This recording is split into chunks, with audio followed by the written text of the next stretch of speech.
আসসালামু আলাইকুম। কবরের আযাব আদৌ সত্য কিনা এই ব্যাপারে অনিশ্চিত এক নাস্তিক মেয়ে ইনভেস্টিগেশন করতে থাকে সত্যটা জানার জন্য। আর এর জন্য সে যেসব পদক্ষেপ গ্রহণ করে তা দেখে আপনার রূহ কেঁপে যাবে। মেয়েটির পাগলামি এতটাই মারাত্মক পর্যায়ে চলে যায় যে সে একজন পাপিষ্ঠ বান্দার সাথে নিজেই তার কবরে রাত কাটায় এবং সেখানকার ভিডিও করে দেখাতে চায় সবাইকে। কিন্তু এরপর তার সাথে কি হয় তাই দেখবো আজকের এই গল্পে। ইন্দোনেশিয়ার এই গল্পের নাম সিকসা কুবুরা, যার বাংলা অর্থ করলে দাঁড়ায় কবরের আযাব। ইতিমধ্যে এই মুভিটি পুরো বিশ্বে সাড়া ফেলেছে, তাই চলুন আর দেরি না করে শুরু করা যাক আজকের এই গল্পটি। গল্পের শুরুতে আমরা 4 সদস্যের এক পরিবার দেখতে পাই। পরিবারে রয়েছে সিথি, আদিল এবং তাদের বাবা মা। তাদের একটি বেকারি আছে। এই বেকারি একসময় অনেক চলতো, তবে ধীরে ধীরে কাস্টমার কমে যাচ্ছে। এছাড়াও সব খরচ বেড়ে যাওয়ায় তারা বেশ চিন্তিত। তাই তো কাস্টমারদের আকর্ষিত করার জন্য সিথির বাবা প্রায় অদ্ভুত অদ্ভুত আকৃতির রুটি তৈরি করার চেষ্টা করে। যেমন আসছে কুমিরের আকৃতির রুটি তৈরি করার চেষ্টা করছিল। আদিল এবং সিথির কথা থেকে আমরা জানতে পারি যে তাদের অর্থনৈতিক অবস্থা কতটা খারাপ হয়ে গিয়েছে যে তাদের চাচা তাদের বাবাকে বলছে যে এই দুজন ভাই বোনকে স্কুল ছাড়িয়ে দিতে এবং তাদেরকে গ্রামের দিকে কোন একটি মাদ্রাসায় ভর্তি করিয়ে দিতে, যেখানে কম খরচে তারা পড়াশোনা করতে পারবে। দুই ভাই বোন এই নিয়ে কথা বলছিল, তখনই তারা লক্ষ্য করে তাদের বেকারির ঠিক অপোজিটে আরেকটি নতুন বেকারি তৈরি হয়েছে। এটা একটা ইংলিশ বেকারি ছিল, যেখানে 50% ডিসকাউন্টে ডোনাট বিক্রি করা হচ্ছিল। সেখানে লম্বা লাইন লেগে গিয়েছে এই ডোনাট কেনার। তাই তো আজ তাদের বেকারিতে কাস্টমার সংখ্যা আরো কমে গিয়েছে। এর জন্য সিথির বেশ মন খারাপ হয়। তখন তার বাবা এসে তাকে সান্ত্বনা দেয়। সিথি জিজ্ঞাসা করে তার বাবা তাদেরকে দূরে পাঠিয়ে দিবে। তার বাবা উত্তরে বলে কখনো সে এই কাজটি করবে না, কেননা তার জন্য টাকা পয়সা বেশি গুরুত্বপূর্ণ নয়, বরং গুরুত্বপূর্ণ একসাথে থেকে সুখে থাকা। এই সময় সিথি লক্ষ্য করে তার ভাই আদিলকে একটা ছেলে ডিস্টার্ব করছে। সে সেখানে যায় এবং ওই ছেলেটিকে ভাগিয়ে দেয়। এই ঘটনা থেকে আমরা বুঝতে পারি যে আদিল বেশ নরম ছিল। এখন এরই মধ্যে দোকানে নতুন 3 জন কাস্টমার আসলে তাদের বাবা মা সে কাজে ব্যস্ত হয়ে পড়ে। এমন সময় আদিল লক্ষ্য করে বাইরে একজন লোক সন্দেহজনকভাবে দাঁড়িয়ে আছে। সে এক সময় এই বেকারির ভেতরে আসে। আদিল তাকে গরম গরম পাউরুটি নিতে বলে, কিন্তু লোকটি যেন তার কথা শুনছিলই না, বরং তার কানে ছিল একটি ইয়ারফোন, যেটা খুলে লোকটি হঠাৎ করে তাকে বলতে শুরু করে অদ্ভুত সব কথা। সে বলে আমাদেরকে আল্লাহ তাআলাই পাঠিয়েছেন এবং আমাদের তার কাছে ফিরে যেতে হবে। আল্লাহর রাস্তায় যুদ্ধ করতে হবে। তবে আদিল অনেক ভালো, তাই সে যেন যাই হোক না কেন এই মুহূর্তে দোকান থেকে বাইরে না যায়। একথা বলে সে তার হাতে থাকা ছোট্ট একটি ক্যাসেট প্লেয়ার থেকে একটি ক্যাসেট বের করে। এটাই মূলত সে এতক্ষণ ধরে শুনছিল। লোকটি বলে এই ক্যাসেট প্লেয়ারটি তাকে এই পথে নিয়ে এসেছে। এরপর সে বাইরে চলে যায়। আদিল অবাক হয়ে তার দিকে তাকিয়ে থাকে। সে আর কোনো কিছুই বুঝে উঠতে পারছিল না। অন্যদিকে আমরা দেখতে পাই যে 3 জন কাস্টমার এসেছিল, তাদের মধ্যে থেকে 2 জন ইচ্ছাকৃতভাবে ঝগড়া করতে শুরু করেছে। ফলে সিথির মা বাবা সেদিকে এগিয়ে যায়। তখন তৃতীয় লোকটি তাদের ক্যাশ থেকে কিছু টাকা নিয়ে নেয়। সিথি তা দেখে ফেলে এবং লোকটিকে থামায়। তবে লোকটি বলে তাদের এই টাকার খুবই প্রয়োজন। সে খুব অল্প টাকা এখান থেকে নিচ্ছে, যাতে করে তারা 3 জন বাড়িতে ফিরতে পারে। সিথি তবুও তাকে থামানোর চেষ্টা করে। লোকটি টাকাগুলো কেড়ে নিয়ে সেখান থেকে বেরিয়ে যায়। প্রথমে সিথি এই ব্যাপারে আদিলকে বলতে চায়, তবে আদিল তো তখনও দাঁড়িয়ে ওই লোকটির কথাই ভাবছিল। ফলে সে তখন নিজের বাবা মাকে এই ব্যাপারে জানায়। ফলে তার বাবা মা তখনই ওই লোক 3টির পেছন পেছন বাইরে চলে যায়। এই টাকা নিয়ে দোকানের সামনে দাঁড়িয়ে তাদের মধ্যে কথা কাটাকাটি হচ্ছিল। তখনই বিকট শব্দে বাইরে একটি বোমা বিস্ফোরিত হয় এবং চারিদিক কালো ধোঁয়ায় ভরে যায়। বেকারির ভেতর থেকে হতভম্ব হয়ে আদিল এবং সিথি সেদিকেই তাকিয়ে থাকে, যেখানে তাদের বাবা মা বোমা বিস্ফোরণে খণ্ড বিখণ্ড হয়ে গিয়েছিল। এরপর আমরা সিথি এবং আদিলকে পুলিশ স্টেশনে দেখতে পাই। আত্মঘাতী বোমা হামলায় একমাত্র জীবিত প্রত্যক্ষদর্শী হিসাবে তাদেরকে থানায় নিয়ে আসা হয়েছে। এছাড়া পুলিশ জানতো যে ওই লোকটি যে কিনা এই বোমা হামলা করেছে, সেই লোকটিকে শেষবারের মতো আদিলদের দোকানেই দেখা গিয়েছে। এখানে আদিলের হাতে ওই ক্যাসেটটিও ছিল, যেটা ওই লোক তাকে দিয়েছিল। পুলিশ যখন জিজ্ঞাসা করে তারা কি কি জানে, তখন আদিল পুলিশকে ওই ক্যাসেটটি দিতে চায়। তবে সিথি তার হাত ধরে রাখে এবং তাকে থামিয়ে ক্যাসেটটি ভাইয়ের হাত থেকে নিয়ে নেয়। সে সাক্ষ্য দেয় যে তারা এই ব্যাপারে কোনো কিছুই জানে না। আর এরপর সে ওই ক্যাসেটটি নিয়ে বেরিয়ে যায়। বাইরের সারি সারি বোমা হামলায় নিহত মানুষের লাশ পড়েছিল, যেগুলো টপকে এগোতে থাকে সিথি।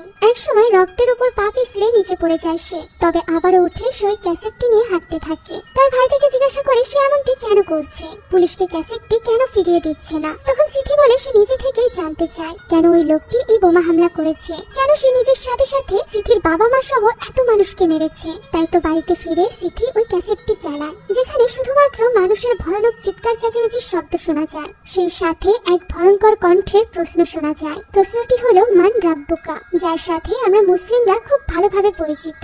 অর্থাৎ হতে পারে এটি কোনো কবরের আযাবের ক্যাসেট। যাক, এখন এই ঘটনার 2 মাস পরের দৃশ্য আমরা দেখতে পাই, যেখানে সিথি এবং আদিলের চাচা এবার তাদের 2 ভাই বোনকে সত্যি গ্রামের ভেতরের একটা মাদ্রাসা মাদ্রাসায় ভর্তি করে দিয়েছিল। সিথি ক্লাসে ছিল যেখানে সে মান রাব্বুকার অর্থ জানতে পারে। এই প্রশ্নের অর্থ হলো তোমার রবকে। তাদের ক্লাসের উম্মি সেদিন কবরে সওয়াল জবাবের ব্যাপারে জানাচ্ছিল। মানুষ মারা যাওয়ার পর তাদেরকে দাফন করা হলে সেখানে দুজন ফেরেশতা আসে, যারা কিনা মানুষকে জাগ্রত করে এবং তাদেরকে 3টি প্রশ্ন করে। সেখান থেকে প্রথম প্রশ্নটি হলো মান রাব্বুকা, অর্থাৎ তোমার রবকে। মনে হতে পারে যে খুব সহজেই এই প্রশ্নের জবাব দেওয়া যাবে যে আমার রব মহান আল্লাহ তাআলা, কিন্তু যাদের আল্লাহ তাআলার উপর বিশ্বাস নেই, অর্থাৎ যাদের ঈমান দুর্বল, তারা সেদিন এই প্রশ্নের কোনো জবাব দিতে পারবে না। তখনই শুরু হবে শাস্তি। সেই শাস্তি হবে ভয়ানক। এই শাস্তিতে কবর এমন ভাবে সংকীর্ণ হয়ে মানুষকে চাপ দেবে যে তার পাঁজরের হাড়গুলো ভেঙে যাবে। এরপর ওই শিক্ষিকা কবরের আযাবের আরো বর্ণনা দিতে থাকে। দিলকে বলেছিল যে ওই ক্যাসেটের চিৎকারের শব্দ সে একটি কবরের কাছে শুনেছে। কবরের ভেতর থেকে এই চিৎকারের শব্দ আসছিল, যা সে রেকর্ড করে রেখেছে। তাই সিথি এখন ওই কবরটি খুঁজে বের করতে চায়, যাতে করে সে প্রমাণ করতে পারে যে ওই লোকটি মিথ্যা জিনিসে ভয় পেয়ে এত বড় একটা ক্ষতি করেছে। কবরের আযাব বলে আসলে কিছুই নেই। মূলত সিথি এখন পুরোপুরি নাস্তিকে পরিণত হয়েছিল। তার মনে হচ্ছিল ইসলাম ধর্ম শুধু শুধু মানুষের মনে ভয় সৃষ্টি করে, যে ভয়ের শিকার তার মা বাবা হয়েছে। আর এটা প্রমাণ করতে গেলে তাকে প্রথমে এই মাদ্রাসা থেকে বের হতে হবে। মাদ্রাসা থেকে বের হওয়ার রাস্তা দুটি, একটি মেন গেট যেখানে গার্ড থাকে, আর একটি অন্ধকার টানেল। এই টানেলে বহু বছর ধরে কেউই যায় না। কথিত আছে এই টানেলের ভেতরে ভূত বাস করে। আদিল সিথিকে এইসব কিছু বোঝাচ্ছিল, তবে সে তার সিদ্ধান্তে অনড় ছিল। সিথি টানেলের দিকে এগোতে থাকে। টানেলের ভেতরে খুটখুটে অন্ধকার। আদিল টর্চ জ্বালায় এবং দুজন কথা বলতে বলতে সামনের দিকে এগোয়। হঠাৎ করে একসময় সিথি দেখতে পায় সেখানে আদিল নেই। এতে করে সে বেশ কয়েকবার আদিলকে ডাকতে থাকে। অন্ধকারে সে কাউকে একটা নিজের সামনে দেখতে পায়। মাদ্রাসার পাঞ্জাবি পরা একটা ছোট্ট ছেলে সামনে বসেছিল। সিথি তাকে জিজ্ঞাসা করে সে কে। উত্তরে সেটি ধীরে ধীরে উঠে দাঁড়ায় এবং ফিসফিস করে বলে ইসমাইল। যা শুনে সিথি এবার ভয় পেয়ে যায় এবং উল্টো দিকে ছুটতে শুরু করে। একসময় ছুটতে ছুটতে সে টানেল থেকে বেরিয়ে আসে, যেখানে স্কুলের শিক্ষিকা কর্মচারীদেরকে নিয়ে তার জন্য অপেক্ষা করছিল। তার ভাই আদিল তো অলরেডি ধরা পড়ে গিয়েছে। এখানে আরেকজন উম্মি উমাইয়া তাকে ভেতরে নিয়ে যায় এবং তার হিজাব পাল্টাতে পাল্টাতে তাকে বোঝায় যে সবার জীবনেই উত্থান পতন থাকবে, তাই বলে এইভাবে পালানোর চেষ্টা করাটা কোনো কাজের কাজ নয়। উম্মি আরো বলে যে মহান আল্লাহ তাআলা মানুষকে কঠিন সময়ে ফেলে দুটি কারণে। আল্লাহ এই পরীক্ষার মাধ্যমে মানুষের গুনাহ মাফ করতে চায়, আর দ্বিতীয় কারণটি হলো আল্লাহ চায় এই কঠিন সময়ের কারণে মানুষ আল্লাহর আরো নিকটে আসুক। এই কথা বলতে বলতে উম্মি সিথিকে একটা লাল হিজাব পরিয়ে দেয়। এই মাদ্রাসার নিয়ম হলো কেউ যদি কোনো পাপ কাজ করে তাকে শাস্তি স্বরূপ লাল হিজাব পরিয়ে দেওয়া হয়, যাতে করে বাকিরাও তার খারাপ কাজের কথা জানতে পারে। এসবের মধ্যে হঠাৎ করে সিথির তার বাবা মাকে নিয়ে অনেক মন খারাপ হয়ে যায়। তার এই কান্না দেখে উম্মির সিথির জন্য খারাপ লাগে, তাই সে তার লাল হিজাবটা খুলে সাদা পরিয়ে দেয়। তখনই হঠাৎ করে সিথি উম্মিকে জিজ্ঞাসা করে ইসমাইলকে। তার টানেলের ভেতরে ইসমাইলের সাথে দেখা হয়েছিল। উম্মি এই কথা শুনে হকচকিয়ে যায়। সে কিছু বলার আগে বড় উম্মি সেখানে চলে আসে এবং সিথিকে সাদা হিজাব খুলে আবারও লাল হিজাব পরিয়ে দেয়। এরপর তারা সবাই মক্তবের উদ্দেশ্যে রওনা দেয়। তখন একটি গাড়ি পাশ দিয়ে গেলে সিথি মেয়েদের কথা থেকে জানতে পারে যে এই গাড়িতে আছে মিস্টার ইলহাম, যে কিনা এই মাদ্রাসার মালিক। তাদের পড়াশোনার সব খরচ তিনিই দেন। এখন ওই রাতে মক্তব থেকে ফেরার সময় সিথি উম্মি উমাইয়াকে বড় শিক্ষিকার সাথে কথা বলতে শোনে। মূলত উমাইয়া কিছু একটা করতে চাইছিল, যেটা করা থেকে বড় উম্মি তাকে থামাচ্ছিল। উমাইয়া বলে ওই লোকটিকে সে থামিয়েই ছাড়বে, সে বাচ্চাদের সাথে এমনটা করতে দিবে না। তখন বড় উম্মি বলে কারো কাছে কোনো প্রমাণ নেই যে এই সব কিছু সেই করেছে। তখন উমাইয়া বলে প্রমাণ থাকার কোনো দরকার নেই, সবাই জানে সে কি করেছে। সে প্রায় মাদ্রাসায় আসে এবং মাদ্রাসার বাচ্চাদের সাথে এই সকল অন্যায় কাজ করে। সব বাচ্চাদের সহ্য শক্তি ভালো হয় না, তার কারণে ইসমাইলের প্রাণ গিয়েছে। এবার উমাইয়া প্রশ্ন করে যে এবার সে কাকে বেছে নিয়েছে। উত্তরে বড় উম্মি বলে যে এবার সে আদিল নামের ওই ছেলেটিকে বেছে নিয়েছে, অর্থাৎ সিথির ভাইকে। যা শুনে সিথি প্রচন্ড চমকে যায়। সে বুঝতে পারে যে লোকটিকে নিয়ে কথা বলা হচ্ছিল সে হলো মিস্টার ইলহাম। ইলহাম যে কটেজের ভেতর ছিল সেদিকে সে দৌড়ে যায়, যেখানে সে আদিলকে বসে থাকতে দেখতে পায়। আদিল তাকে দেখে পাগলের মতো চিৎকার করে বেরিয়ে আসতে চায়, তবে সিকিউরিটি গার্ডরা সিথিকে ধরে ফেলে। সেই সাথে ভেতর থেকে কেউ একজন আদিলকে টেনে নিয়ে যায়। ভাইকে বাঁচানোর জন্য সিথি এখানে তার কাছে থাকা শেষ সম্বল, শেষ টাকাটুকু ওই সিকিউরিটি গার্ডদের দিতে চায়, তবে এতে খুব একটা লাভ হয় না, বরং তাকে এনে বন্দি করে রাখা হয়। বন্দি সিথি কিভাবে এখান থেকে বের হবে, কিভাবে ভাইকে বাঁচাবে কিছুই বুঝে উঠতে পারছিল না। তার ঘরে থাকা জানালার সামনে কাঠ লাগানো ছিল, যেটা ভাঙার চেষ্টা করতে গিয়ে তার একটি নখ উঠে যায়। এই সময় রাগের মাথায় সে হিজাব খুলে ফেলে। হিজাব সামনে দেখতেই তার মাথায় একটি বুদ্ধি আসে। সে ওই হিজাব দিয়ে ওই কাঠের সাথে পেঁচিয়ে সেটা টেনে বহু কষ্টে একটা কাঠ ভেঙে ফেলে। আর এরপর কিছুটা জায়গা ফাঁকা হওয়াতে সে জানালা দিয়ে বেরিয়ে আসতে পারে। বাইরে বের হতেই সেখানে চলে আসে উমাইয়া। উমাইয়াকে দেখে সে ভয় পেয়ে গেলেও উমাইয়া তাকে সাহস দেয় এবং ভয় পেতে মানা করে, কেননা সে তাকে সাহায্য করতে এসেছিল। সে তাকে এখানে একটি ব্যাগ দেয় যেখানে সিথির কাপড় চোপড়, সেই সাথে কিছু খাবার এবং টাকা ছিল। এর সাথে সে সিথিকে একটি টর্চ লাইটও দেয়। সে তাকে বলে সিথির সাথে যা হয়েছে আর যা কিছু হতে চলেছে এই সব কিছুর জন্য সে দুঃখিত। সিথি বুঝতে পারে উমায়া নিজেও তাকে পালিয়ে যেতে বলছে, তাই সে আর কিছু না ভেবে সেখান থেকে দ্রুত পালাতে থাকে।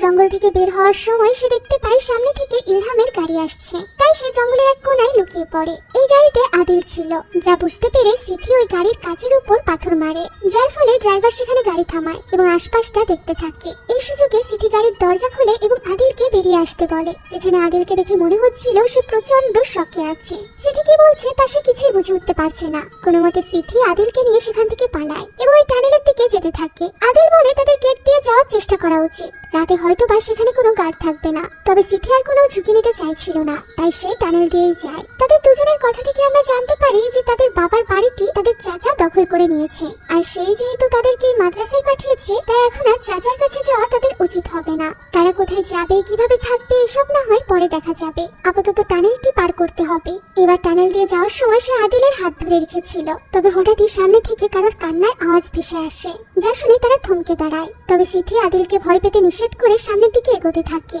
হঠাৎই সিথির মনে হয় আদিলের হাত যেন একটু বেশিই ঠান্ডা, তাই সে পিছে ফিরতেই দেখতে পায় এটা আদিল নয়, বরং ভয়ঙ্কর কেউ। তবে পর মুহূর্তেই সেখানে কেউই ছিল না, সে আদিলকে ডাকছিল।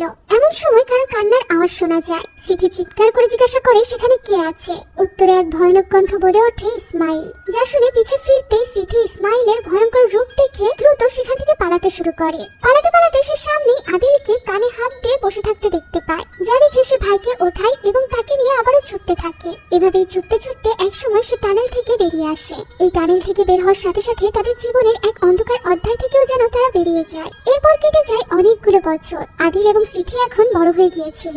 বর্তমানে সিথি একটি ধনীদের বৃদ্ধাশ্রমে নার্সের কাজ করে। আজ এই বৃদ্ধাশ্রমের এক বৃদ্ধ মিস্টার গাডা নামের একজন লোক মারা গিয়েছে। গাডার দাফন সম্পর্কে সবকিছু সামনে নিয়ে সে অন্যদের কাছে যায় এবং সবাইকে তাদের মতো করে সামলানোর চেষ্টা করে। দেখা যায় সবারই পছন্দের নার্স হলো সিথি। এখানে এক বৃদ্ধ দম্পতিও ছিল, যার মধ্যে থেকে হাজবেন্ড মিস্টার পান্ডি তার ওয়াইফ নানিকে প্রচন্ড ভালোবাসতো। সিথি তাদের সাথে কথা বলে বাকিদের কাছে যায়। এমন সময় ওয়াহাইউ নামের একজন লোক তাকে ডেকে পাঠায়। তার সহকর্মী নার্স লানি হেসে বলে যে সিথি কিভাবে এই সকল বৃদ্ধদেরকে পাগল করে, বিশেষ করে ওয়াহাইউকে। এই পাগল করা মন্ত্র যেন সে লানিকেও শেখায়, যাতে করে সেও দুই একজন বৃদ্ধকে পাগল করতে পারে। সিথি তার কথা হেসে উড়িয়ে দিয়ে ওয়াহাইউর কাছে যায়, যেখানে ওয়াহাইউ রেগে বলে সিথি যেন তার ছেলে মেয়েদেরকে এখান থেকে চলে যেতে বলে। তার ছেলে মেয়ে তাকে একেবারেই পছন্দ করে না, সে নিজেও তাদেরকে পছন্দ করে না, তাই সে তার বাড়ি ফিরতে চায় না। সিথি তখন ওয়াহাইউর সন্তানদেরকে এখান থেকে চলে যাওয়ার জন্য বলে। সেই সাথে জানায় আজ ওয়াহাইউর চেক আপ করাতে হবে, যে কারণে আজ ওয়াহাইউ বাড়িতে ফিরতে পারবে না। তখন বৃদ্ধের ছেলেমেয়েরা রেগে মেগে সেখান থেকে বেরিয়ে যায়। তখন সিথি বলে যে সে কখনোই মিথ্যা বলতে চায় না, তাই ওয়াহাইউ যেন তাকে সবসময় মিথ্যা বলতে বাধ্য না করে। যার উত্তরে ওয়াহাইউ বলে যে সে কোনো মিথ্যা বলেনি, আজ সত্যি তার ডক্টরের অ্যাপয়েন্টমেন্ট আছে। আর এরপর সে সিথিকে চা বানিয়ে আনতে বলে, কারণ সিথির হাতের চা তার বিশেষভাবে পছন্দ। সিথি চা আনতে গেলে ওয়াহাইউ তার ড্রয়ার খোলে, যেখানে পিস্তল রাখা ছিল। সে এক হাত দিয়ে পিস্তলটি নিতে চায়, তবে অন্য হাত দিয়ে সে ওই হাতকে বাধা দেয়, যেন ওই হাত কিছু একটা করতে চাইছে, যে কাজে বাধা দিচ্ছে ওয়াহাইউ। এরই মাঝে ওয়াহাইউর ছেলেমেয়েরা চলে যায় রান্নাঘরে, যেখানে সিথি ছিল। ওয়াহাইউর মেয়ে সিথিকে বলে যে সে যেন জেনে রাখে যে ওয়াহাইউর কাছে কোনো টাকা পয়সা নেই, তাই সে যদি ভেবে থাকে যে তার মন গলিয়ে সে তাকে বিয়ে করবে এবং সব অর্থ সম্পদ আত্মসাৎ করবে, তাহলে সে যেন ওই চিন্তা ভুলে যায়। সিথি চুপচাপ ওই মহিলার কথা শুনে, আর এরপর সে খুব ঠান্ডা গলায় বলে সে চাইলেই তার বাবাকে এখান থেকে বের করে দিতে পারে। তখন তারা তাদের বৃদ্ধ এবং রাগী বাবাকে নিয়ে বিপদে পড়বে, তাই তারা যদি এই বিপদে পড়তে না চায় তাহলে যেন তার পা ধরে ক্ষমা চায়। কিছুটা টাকা কামিয়ে এবং পড়াশোনা করে তারা মানুষদের মাথা কিনে নিয়েছে, তবে সিথি সেরকম মেয়ে নয়। তারা চাইলেও সিথির মাথা কিনতে পারবে না। মহিলাটি বুঝতে পারে সিথি সত্যি এমন কিছু একটা করতে পারে, তাই সে আর কথা বাড়ায় না এবং সেখান থেকে বেরিয়ে যায়। এরপর সিথি চা নিয়ে ওয়াহাইউর ঘরে যায়, যে কিনা ইতিমধ্যে পাল্টে গিয়েছিল। সে একেবারে বাচ্চাদের মতো করে কাঁদছিল এবং বলছিল যে সে কোথায় আছে, তার মা কোথায়। সিথি তাকে বাচ্চাদের মতো করে শান্ত করে এবং ঘুম পাড়িয়ে দেয়। আর এরপর আমাদের চোখে পড়ে এক অদ্ভুত ঘটনা। সিথি সেখানে দাঁড়িয়ে বৃদ্ধ ওয়াহাইউর বাচ্চাদের মতো কান্নার ভিডিও করছিল।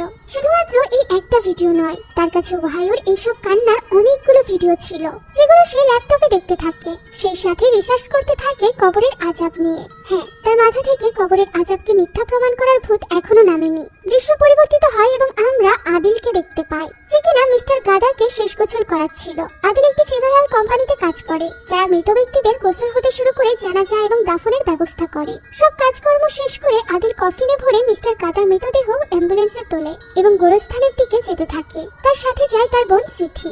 আদিল জিজ্ঞাসা করে এই লোকটি সেই কিনা যার মৃত্যুর জন্য সিথি অপেক্ষা করছিল। সিথি বলে এই লোকটি তেমন কেউ না, লোকটি বেঁচে থাকতে বেশ ভালো মানুষ ছিল। সিথি এবং আদিল জানিয়ে কথা বলছিল তা বেশ অদ্ভুত। 10 বছর আগে বোমা হামলাকারী ওই লোকটি যে কবরের আযাবের শব্দ রেকর্ড করার কথা বলেছিল তা প্রমাণ করার জন্য পালানোর পরই সিথি সত্যি ওই কবরটি খুঁজে বের করে। তবে সেদিন সে ওই কবর থেকে কোনো রকম শব্দ শুনতে পায় না। তাই সিথি তখনই ঠিক করেছিল যে কবরের আযাবের ব্যাপারটার সত্যতা সে ঠিকই বের করবে। এই কারণেই সে এক বৃদ্ধাশ্রমে চাকরি নিয়েছিল, যাতে করে বৃদ্ধরা মারা গেলে সে খবর পায়। এবং আদিলকেও সে এই চাকরিটি করতে বলে যাতে করে তারা সহজেই কবরে যেতে পারে। এই সব কিছু সে শুধুমাত্র এই কারণেই করছিল যাতে করে সে পুরো পৃথিবীর কাছে প্রমাণ করতে পারে যে কবরের আযাব সত্যি নয়। তাই এই কবরের আযাবের ভয়ে যারা শহীদ হওয়ার জন্য আত্মঘাতী বোমা হামলা করে অথবা নিজেদের জীবন দিয়ে দেয় তারা আসলে ভুল করছে।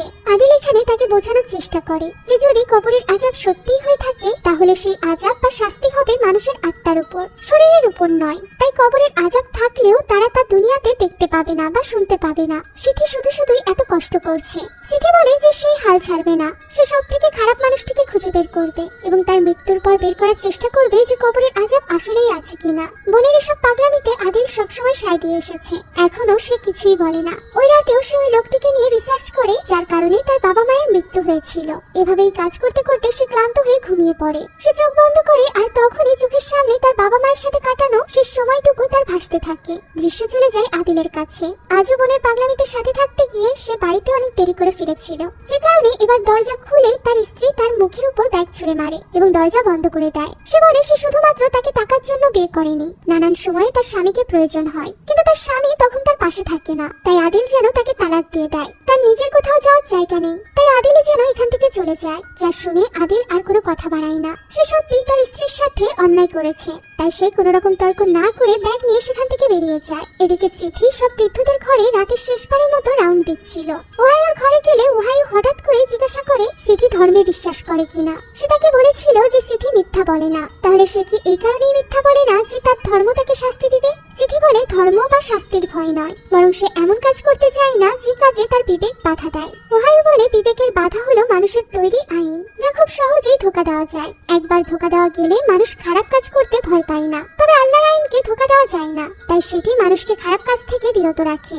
এরপরই ওহাইও জিজ্ঞাসা করে সিথার দোজক অথবা কবরের আযাবে বিশ্বাস করে কিনা। যদি কবরের আযাব সত্যিই থেকে থাকে তাহলে সেটি কি শারীরিক নাকি আত্মিক? যদি শারীরিকই হয়ে থাকে তাহলে এত শাস্তি পেতে পেতে মানুষের শরীর তো অসাড় হয়ে যাওয়ার কথা, তখন আর কোনো কষ্ট হওয়ার কথা নয়। সব সময় ধর্মীয় আলোচনায় শারীরিক আযাবের কথাই বলা হয় কেন?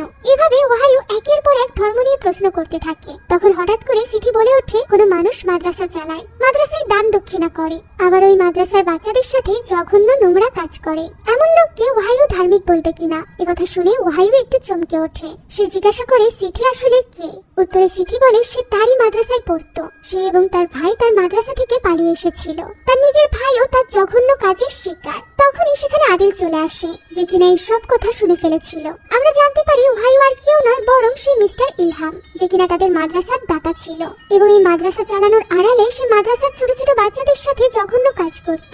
ওহাইও অর্থাৎ ইলহামকে দেখে আদিল নিজেকে আর ধরে রাখতে পারে না। ছোটবেলায় তার সাথে হওয়া ওই অন্যায়ের কথা তার মনে পড়ে যায়, তাই সে ছুটে গিয়ে তার গলা চেপে ধরে। ওহাইও মরেই যেতে যাবে তখনই বোনের কথায় আদিল তাকে ছেড়ে দেয়। ওহাইও বলে তাদের বাবা মা সম্পর্কে সে শুনেছে, তারা চাইলে ওহাইও চেষ্টা করবে তাদের জীবনটাকে সুন্দর করে দেওয়ার। সিথি বলে তাদের জীবনটা যথেষ্ট সুন্দর, কারণ তাদের জীবনের একটাই লক্ষ্য। সেই লক্ষ্য হলো ওহাইওর মতো মানুষ কবরের আযাব পায় কিনা তা দেখা। যদি তাদের মতো জঘন্য নিকৃষ্ট মানুষের কবরে আযাব না হয় তাহলে সিথি ধরে নেবে ধর্ম বলতে কিছুই নেই, সবই মানুষের কল্পনা এবং বানানো নিয়ম নীতি। নাউজুবিল্লাহ। এবার বুঝতে পারছি কেন এই মুভিটি এতদিন যাবত ব্যান করা ছিল।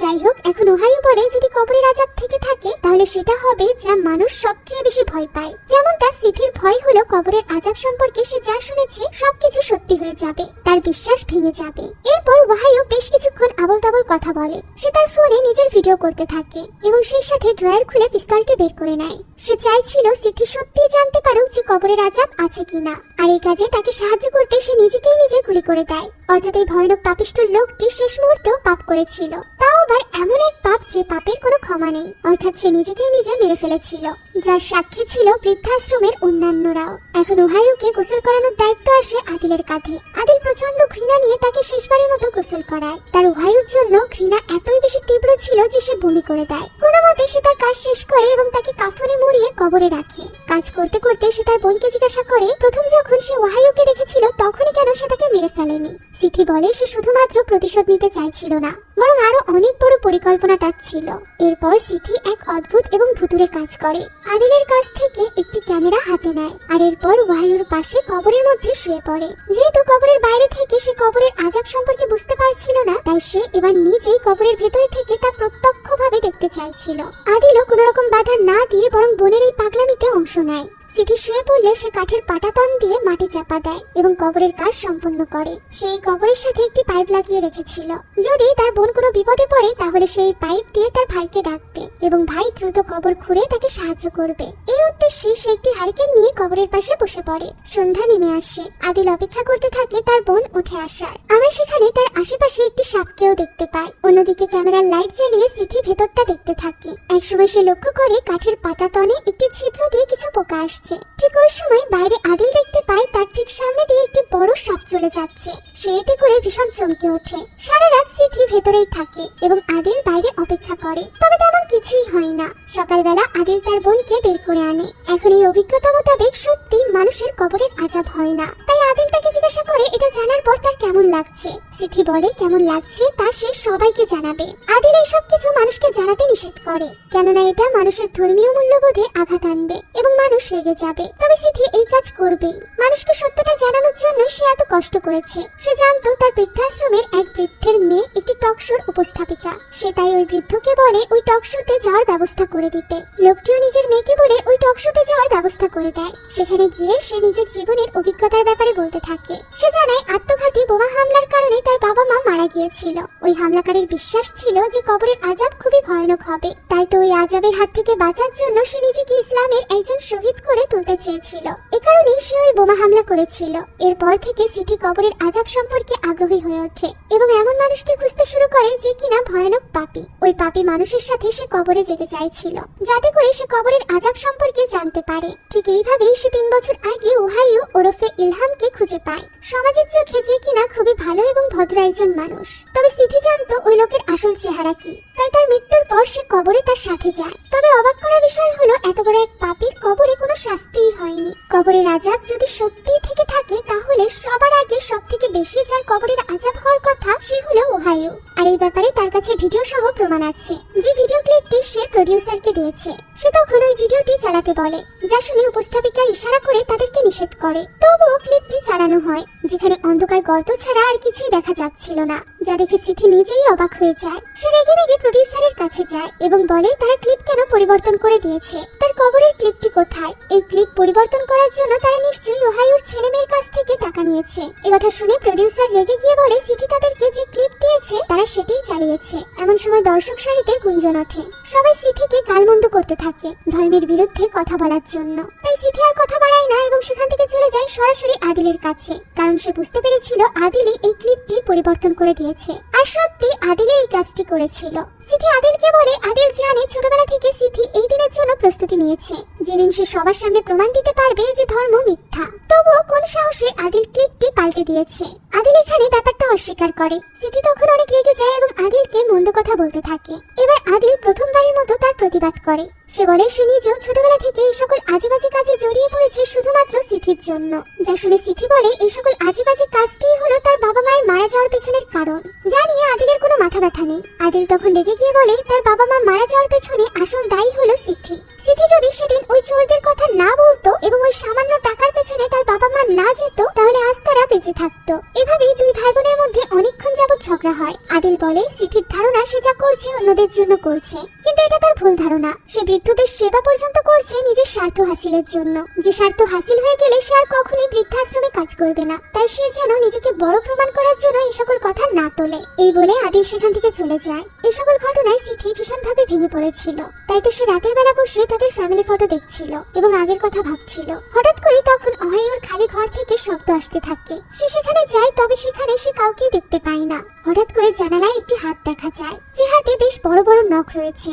সিথি জানালার কাছে গেলে কাউকেই দেখতে পায় না। ওই সময় তার পেছনে আমরা ভয়ানক কিছুকে দেখতে পাই, তবে সিথি এটা দেখতে পায় না, বরং সে বাইরে এক মহিলার ছায়া দেখতে পায়। সে এতে ভয় পেলেও সামনের দিকে এগিয়ে যায় এবং দেখতে পায় এই মহিলাটি ছিল মিসেস নানি, অর্থাৎ ওই বৃদ্ধ দম্পতির মধ্যে থেকে স্ত্রী। সে এখানে কাঁদতে কাঁদতে সিথিকে জানায় যে তার স্বামী তার সাথে চিট করেছে। সে অন্য ঘরে একজন মহিলার সাথে আছে, যা শুনে সিথি বেশ অবাক হয়। এই বৃদ্ধাশ্রমে এমনটি কিভাবে হতে পারে? তাই সে ওই ঘরে যায়। দেখা যায় সত্যি সত্যি বৃদ্ধাশ্রমের আরেক নার্স অর্থাৎ লানির সাথে মিস্টার পান্দি অর্থাৎ নানির স্বামী সময় কাটাচ্ছে। পান্দি নানিকে দেখে কাঁদতে শুরু করে এবং তাকে বারবার সরি বলতে থাকে। নানি তাকে বলে 50 বছর বিবাহিত জীবনের পর সে এটা কিভাবে করলো। এই বলে সে ভীষণভাবে ছটফট করতে থাকে। তখন সিথি পান্দিকে বলে আজ রাতটা সে যেন নানিকে একা থাকতে দেয়, কেননা সে কিছুতেই পান্দিকে সহ্য করতে পারছিল না। তবে পান্দি বলে নানি একা থাকতে পারে না, সে নিজেকে সামলাতে পারে না, সে সবকিছু উল্টোপাল্টা করে ফেলে। তবুও সিথি কোনো কথাই শোনে না। সে নানিকে একা অন্য ঘরে নিয়ে যায় এবং পান্দিকে মিস্টার ওয়াহাইওর ঘরে থাকতে বলে। নানি এমনিতেই অসুস্থ ছিল, এর উপর আবার এত বড় একটা ঘটনা, যে কারণে সে নিজের কাপড় নষ্ট করে ফেলে। নিজেকে কিছুটা সামলানোর পর সে ওই কাপড় নিয়ে লন্ড্রি রুমে যায় এবং একে একে কাপড়গুলো ওয়াশিং মেশিনের ভেতরে দিয়ে দেয়। তবে ওয়াশিং মেশিনের লাইন দেওয়ার পর সে লক্ষ্য করে তার হাতে আংটিটি নেই, আশেপাশে আংটিটি পড়েনি। এর মানে নিশ্চয়ই ওই কাপড়ের সাথে ওয়াশিং মেশিনের ভেতরে ওই আংটিটি চলে গিয়েছে। তাই সে প্রথমে হাত ঢুকিয়ে ভেতরে দেখতে থাকে, পরে গিয়ে না পেয়ে সে নিজেকে পুরোটা ঢুকিয়ে দেয়। এর ফলে কি হতে চলেছিল তা আমরা বুঝতে পারছিলাম। এই দৃশ্যটি সত্যি অনেক বেশি ডিস্টার্বিং ছিল। হঠাৎ করেই মেশিনের সুইচটি তার হাত লেগে চালু হয়ে যায়। প্রচন্ড জোরে ঘুরতে থাকে মেশিনটি। ওয়াশিং মেশিনের সাথে নানির অর্ধেক শরীরও ঘুরতে থাকে। অনেক চেষ্টার পর সে কোনো মতে মেশিনটি অফ করে, তবে সে পুরোপুরি ভাবে নিজের চুলের জন্য বের হতে পারছিল না। তার চুল মেশিনের সাথে পেঁচিয়ে গিয়েছিল, যার ফলে মেশিনটি ভেতর থেকে তার চুল টানতে থাকে। আর এর ফলে এক ভয়ানক মৃত্যু ঘটে তার মৃত্যুতে চিট করা মিস্টার পান্দি চিৎকার করে স্ত্রীর জন্য কাঁদতে থাকে। পাশেই দরজার কোণে মুখ লুকিয়ে কাঁদছিল সিস্টার লানি। তার কারণে এই সব কিছু হয়েছে। ফলে সিথি এখানে কি করবে তা বুঝে উঠতে পারছিল না। এমন সময় হঠাৎই লন্ড্রি রুম থেকে এক ভয়ানক কণ্ঠ তার নাম ধরে ডাকে। সে ভয়ে ভয়ে সেদিকে এগিয়ে যায়। হঠাৎই তখন এক ভয়ানক আকৃতি তার সামনে চলে আসে এবং তখনই তার ঘুম ভেঙে যায়। সে বুঝতে পারে লন্ড্রি রুমের ওই ঘটনাটি সে স্বপ্নে দেখেছিল। তাই সে যায় পান্দির রুমে, যে কিনা তার স্ত্রীর ছবি জড়িয়ে ধরে খুব কান্না করছিল এবং বলতে থাকে সে বারবার সিথিকে বলেছিল তার স্ত্রী ঠিকভাবে কোনো কিছুই করতে পারে না, তাকে তার স্ত্রীর সাথে থাকতে দেওয়ার জন্য। কিন্তু সিথি এমনটি করেনি। সিথির জন্যই তার স্ত্রী মারা গিয়েছে। তার সবথেকে বড় আফসোস হলো এত বড় পাপ করার পরও সে তার স্ত্রীর কাছ থেকে মাপ চাইতে পারেনি। সিথি পান্দির এই আহাজারি সহ্য করতে না পেরে সেখান থেকে চলে আসে। পরদিন সকালবেলা সেই বৃদ্ধাশ্রমেরই একজন মিসেস জুইতার কাছে যায়। সিথি এই অন্ধ জুইতাকে জিজ্ঞাসা করে যে জুইতা প্রায় বলে সে মৃত মানুষের কথা শুনতে পায়, ব্যাপারটা সত্যি কিনা। জুইতা বলে হয়তোবা শুনতে অদ্ভুত লাগবে, তবে ব্যাপারটা একেবারেই সত্যি। সিথি বলে সে নিজের চোখে না দেখলে এটা বিশ্বাস করবে না। তখন জুইতা বলে যারা বিশ্বাস করে না তারা এসব দেখতেও পারে না। সিথি বলে সে এই ব্যাপারে বিশ্বাস করতে চায়, জুইতা যেন তাকে সাহায্য করে। আর এরপর আমরা দেখতে পাই জুইতা বৃদ্ধাশ্রমের কয়েকজনকে নিয়ে একটি চক্রে বসে, যেখানে মিস্টার পান্দিও ছিল।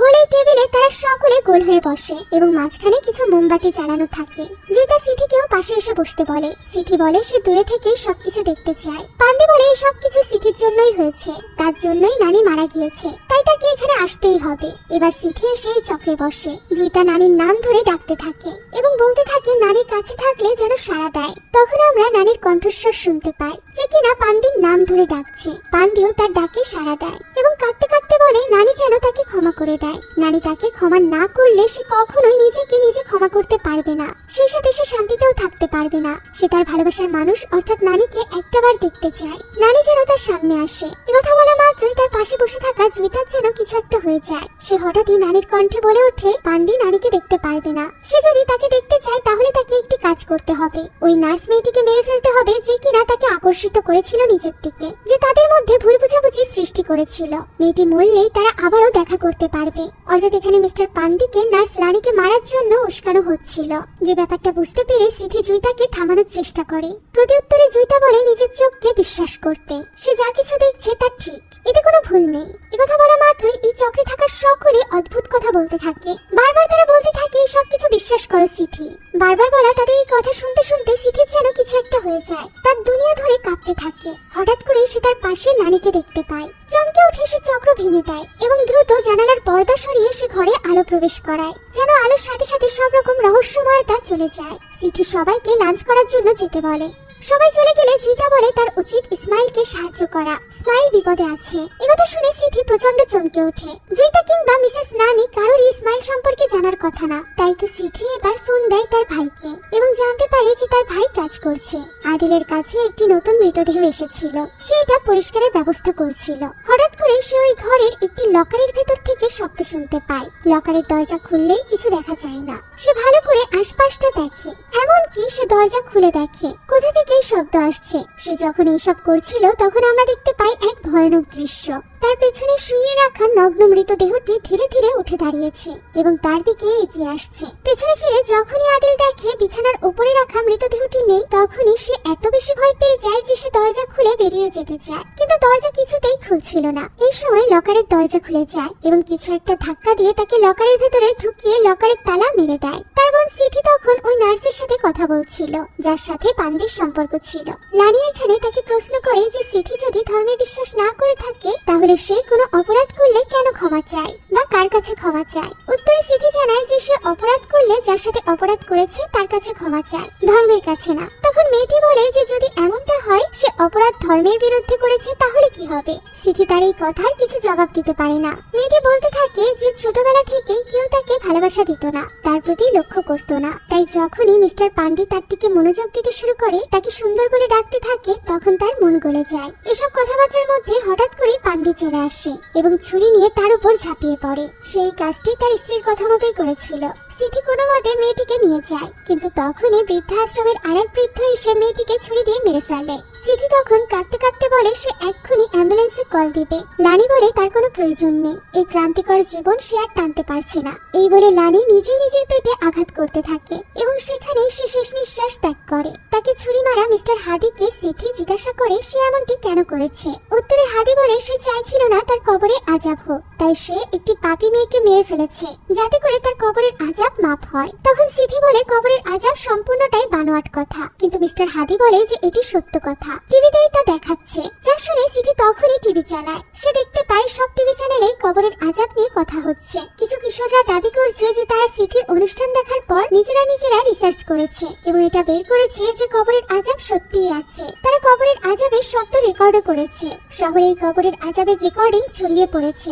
সবাই এখন এই রেকর্ডিং শুনে ভীষণ ভয় পাচ্ছে। মানুষের মধ্যে এই ভয় এত বেশি ছড়িয়ে পড়েছে যে যে কেউ যাকে তাকে মেরে ফেলছে, এমনকি আত্মঘাতী বোমা হামলাও বেড়ে গিয়েছে। বোমা হামলাকারীরা বলে যে তারা শহীদ হয়ে কবরের আযাব থেকে মুক্তি পেতে চায়। এখন এই পুরো শহরে বিশৃঙ্খলা অবস্থা তৈরি হয়েছে। আর এই সবকিছু শুরু হয়েছে সিথির ওই টক শো থেকে। সিথি কি করবে তা বুঝে উঠতে পারছিল না। জয়িতা তখন এসে পেছন থেকে বলে যে এই সব কিছু সিথির জন্য শুরু হয়েছে। সিথি চিৎকার করে বলে এই সব কিছু বাজে কথা, এসব কিছু সে মানে না। সত্যি কবরের আযাব থেকে থাকলে ওহাইওর কবরে কেন কোনো শাস্তি হচ্ছে না। তাই তো এবার সে সরাসরি চলে যায় ওহাইওর কবরে। পুরোপুরি একা সে আবারও কবরটি খোঁড়ে। এক সময় সে ওই কবরের ভেতরে পড়ে যায়। কেউ যেন তাকে চাপা দিয়ে ধরে রাখে এবং কবরের উপর মাটি পড়ে আপনা আপনি তা বন্ধ হয়ে যায়। সে বহু চেষ্টা করেও উপরে উঠতে পারে না।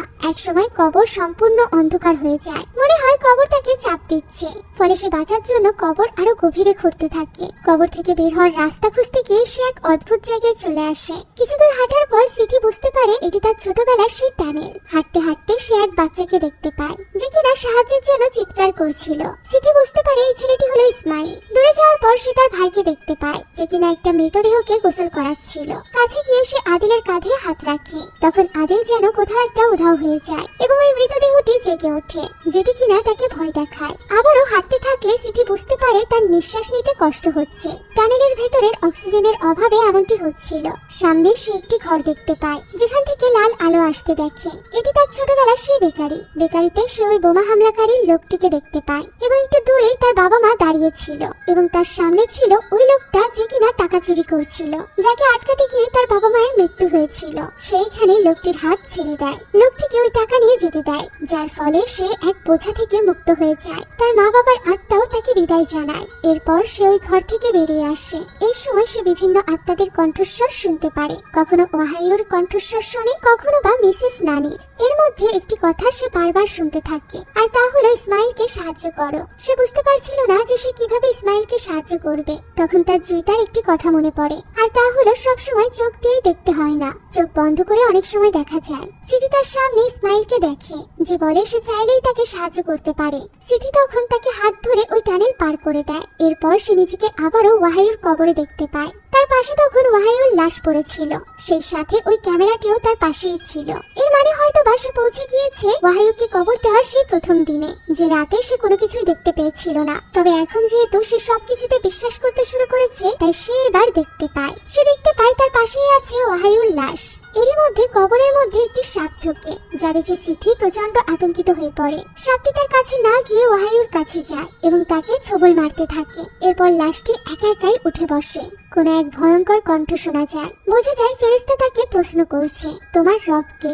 যার উত্তর সে দিতে পারে না। ফলে তখনই কিছু একটা তার লাশের মুখে একের পর এক আঘাত করতে থাকে। তার মুখ একবার থেতলে যায়, আবারও পর মুহূর্তে আগের মতো হয়ে যায়। তখন আবারও আঘাত করে, তার মুখ আবারও থেতলে যায়। তার রক্তে সিথির শরীর ভেসে যেতে থাকে। ওহাইও এখানে কবরে করা কোনো প্রশ্নেরই উত্তর দিতে পারে না, যার ফলে ওই সাপটি এবার ভয়ানক আকার ধারণ করে এবং সেটিও এবার খুঁড়ে খুঁড়ে ওহাইওর মুখ খেতে থাকে। এই সব কিছু সিথির সামনেই হচ্ছিল।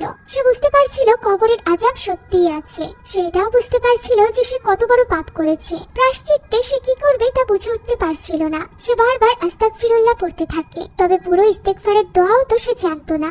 এমন সময় কোন এক কণ্ঠ তাকে সাহায্য করে। সেই কণ্ঠের সাথে সাথে সে পুরো ইস্তেগফার পড়ে এবং বারবার মহান আল্লাহ তাআলার কাছে সাহায্য চায়। শেষমেশ তার এই প্রায়শ্চিত্ত মহান আল্লাহ তাআলা গ্রহণ করে নেয়। দেখা যায় কেউ একজন কবরের মাটি খুঁড়ছে।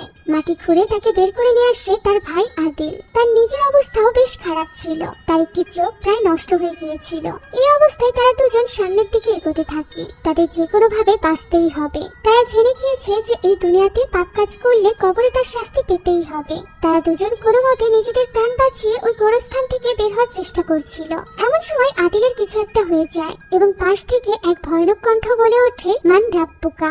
এর সাথে দৃশ্যটি পরিবর্তিত হয়। আমরা শেষ দৃশ্যে ওয়াহাইওর করা শেষ ভিডিওটি দেখতে পাই, যেখানে সে বলছিল যে মানুষের সব থেকে বড় ভয় যেটা, সেটা দিয়েই তার শাস্তি হবে। এই ভিডিওটি যে ফোনে দেখা যাচ্ছিল, সেই ফোনটি একজন মহিলার হাতে ছিল। এই মহিলাটির হাতে মিসেস নানির আংটি ছিল। মহিলাটি কে তা আমাদেরকে জানানো হয় না, বরং সে খুবই রহস্যজনক ভাবে কাউকে ডাকতে থাকে ঘুমের জন্য। আগামীকাল নাকি তারা পিকনিকে যাবে। আর এই রহস্যজনক দৃশ্যের মধ্য দিয়ে এই গল্পটি এখানেই শেষ হয়ে যায়। আশা করছি বিশ্বের বুকে তোলপাড় করা এই মুভির গল্পটি আপনাদের কাছে ভালো লেগেছে। কবরের আযাবের ব্যাপারে আপনারা নিজেদের মতামত কমেন্টে জানাতে ভুলবেন না। সেই সাথে আমাদের চ্যানেলে নতুন হয়ে থাকলে please subscribe to our channel. সম্পূর্ণ মুভিটি আমাদের টেলিগ্রাম চ্যানেলে আপলোড দেওয়া আছে। মুভিটি দেখতে চাইলে কমেন্ট বক্সে দেওয়া লিংক থেকে জয়েন করুন আমাদের টেলিগ্রাম চ্যানেলে। Thank you so much for watching this video. আল্লাহ হাফেজ।